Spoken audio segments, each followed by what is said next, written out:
It is really a dangerous world for kids, There's some lint in my hair. I woke up today and started my day with, oh, this bothers. Hold on. Anyway, so I woke up today with,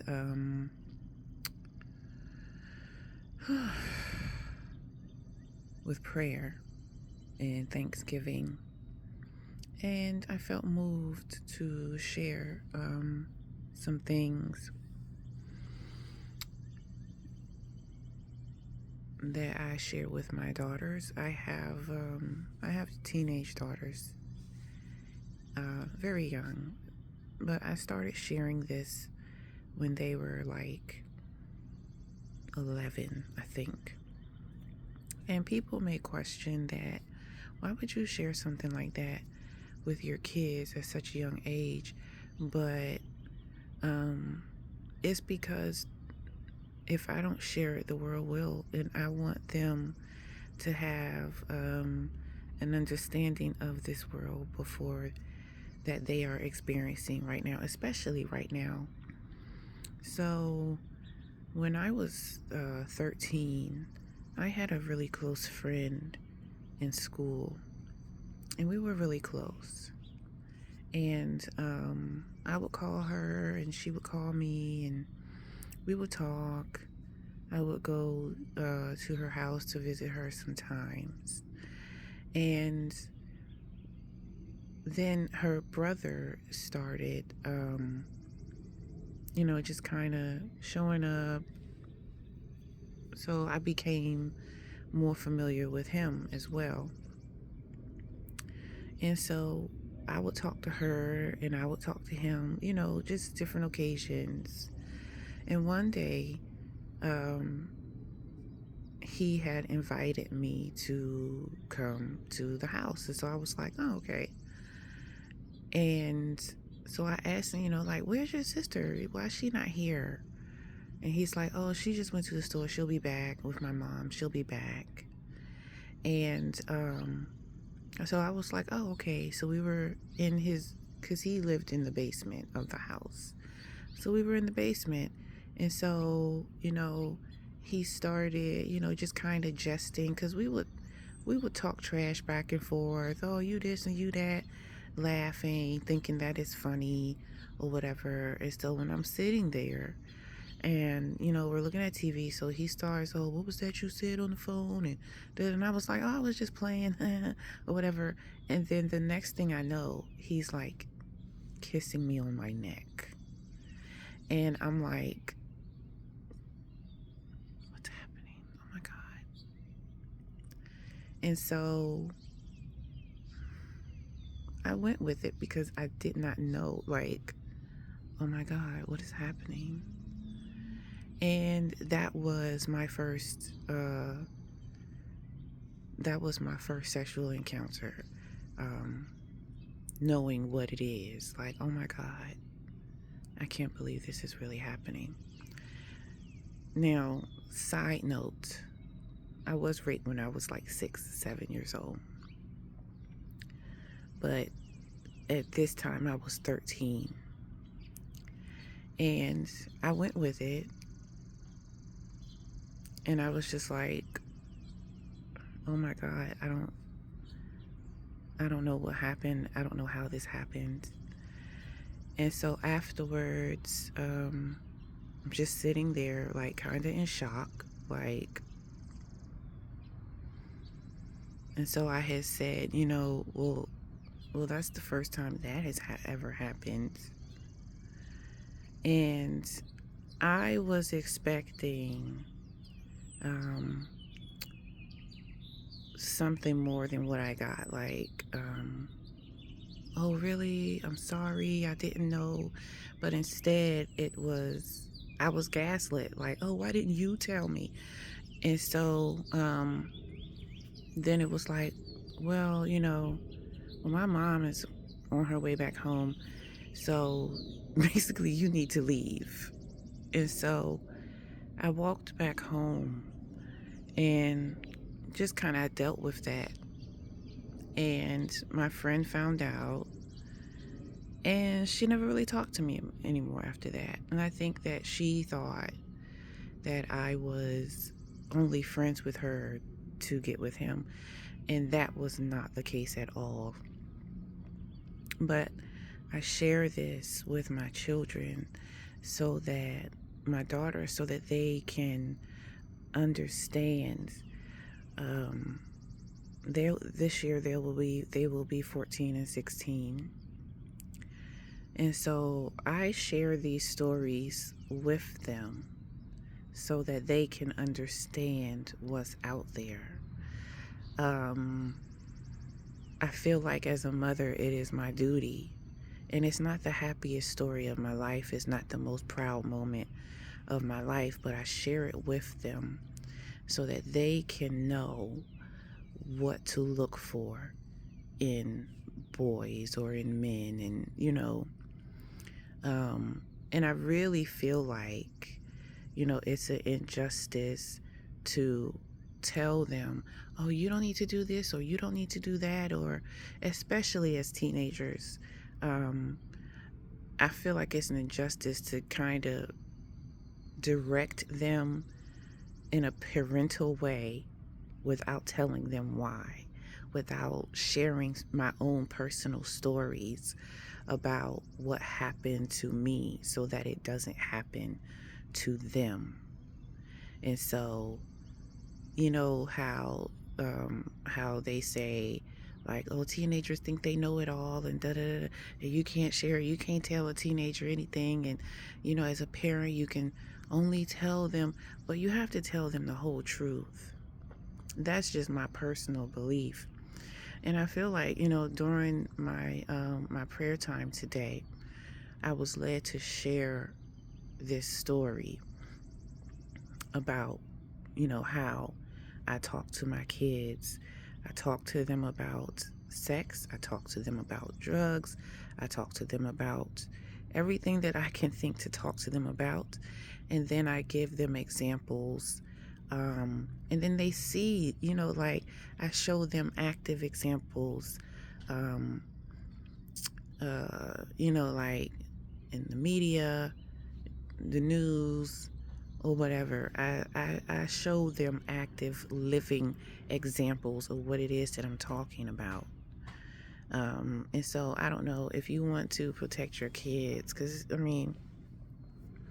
and I will share the same story with my son when he becomes of age. I will share the same story with him so that he can um, begin to look for, like those attitudes and those behaviors within himself. And my daughters, a lot of people feel like, oh, kids can't take that kind of story. You shouldn't be sharing, stuff like that with your kids. But I do. I share the details of what made me me, because I still have trauma, from times like that. And it shows up in my life, and it shows up in front of them. And when it does, I feel like, so that they can understand my trauma and not have to, uh, and not have to, they don't have to attach themselves on it. I don't want my trauma to attach to them, because I have found that sometimes if I share too much about, too much negativity about what's going on, um, I find that I don't want to put that trauma that it caused me onto them, because then it will traumatize them. And so I talk to them. I talk to them about the mistakes that I've made. I talk to them about, some things that I try not to regret too much, but there are some things, nah, not really. I, I, I see it as lessons that I need to learn, but also lessons that they need to learn. But they don't have to learn it by living it. They can learn it by me, by my personal stories and teaching them. So I don't know. I just want to encourage parents, those stories that you have been, keeping from your kids. Find, they are mature enough to handle it if you talk to them in a certain way and give them context and give them living examples so that they can see it.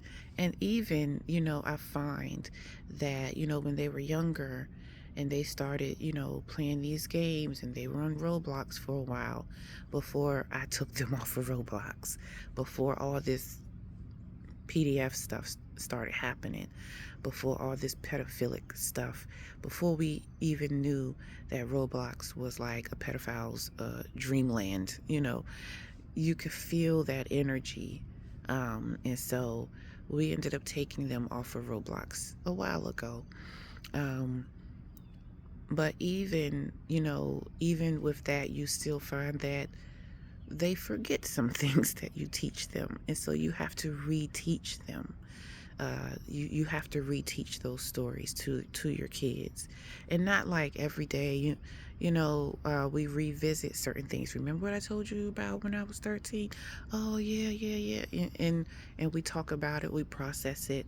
I let them comment. I let them say how they feel. I let about my stories, and help them to plan for their own future even when they leave this house. So I don't know. I felt led to share that, you know, um, with whoever is listening, whoever is meant to see this will. And I will say, if you're meant to see it, you're meant to see it for a reason. And so make sure that you are sharing stories with your kids about, oh, this is deja vu. I'm having deja vu. This is what I'm supposed to be doing. Okay. So make sure that you are sharing these stories with your kids. And it doesn't have to be in a traumatic way. But talk to your kids. They're very smart. And if I don't teach them, if me and my husband don't teach them, they will learn it somewhere. And I would rather them learn it in a healthy way where they have time to process through it, so that when they see it in life, they can say, oh, this is what mom and dad was talking about, you know. And so, and though that has happened too, where they have had situations in dealing with other kids, because we're finding now that there are kids who are pedophiles.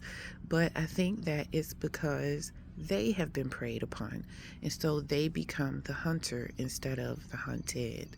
And there are multiple stories. There was a story about a girl who was friends with a girl in school for like 2-3 years. They were best friends and spent all this time together. And then that last time they spent, oh, you want to come over for another sleepover? And the girl got snatched and come to find out, the girl and her father had been grooming this friend for 2-3 years. And so this is the time that we are living in. And so we have to protect our kids, because there's literally no one protecting our kids at this point. And so talk to your babies so that they can know and they can see, because they will make mistakes. And I tell my kids all the time, you will make a mistake. Even though I'm telling you this, you're going to make a mistake. You're going to make mistakes, but it doesn't have to be as detrimental, as hard, if you have an understanding. You're going to make mistakes. Don't be ashamed of it. And so I would love for my kids to always view me as like, oh, my mom, she's an amazing, and she's this and she's that. Mom made mistakes, and mommy still makes mistakes, and they need to know that even through their mistakes, they can recalibrate and reset themselves and start over, or start in a different place, or kind of backtrack a little bit, and then move forward. I would love for them to think that I'm perfect, but I'm not. I would love for them to think that, I never did anything when I was a kid, because I did, Um, I don't know. Talk to your babies. They're not stupid. And some people say, "Oh, they're too young." No, because we know, like when I shared earlier, I was raped when I was, I think, 6 or 7 years old. I was raped by a family friend, and he still walks the earth right now, a free man. So, and I was told, don't tell, you know. Um, so they need to know what's out there, because if we don't teach them, there are people who, um, prefer the younger child. So that's why I started teaching them at 11, um, at 11 years old, because there are people out there who prefer children under the age of 12. And by prefer, you know what I mean, you know? And so they need to know this.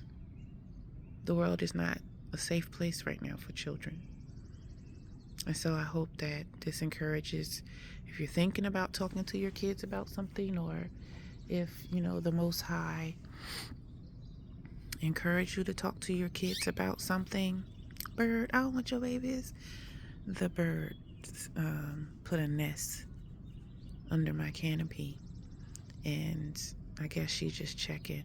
But now they don't want us to sit outside. She shouldn't have put her nest under my canopy, but they're safe. Them babies are safe. Them birdies are safe. But yeah, yeah. Talk to your kids. Talk to them. See, the mama bird said, "Talk to your kids." She's actually telling me to leave.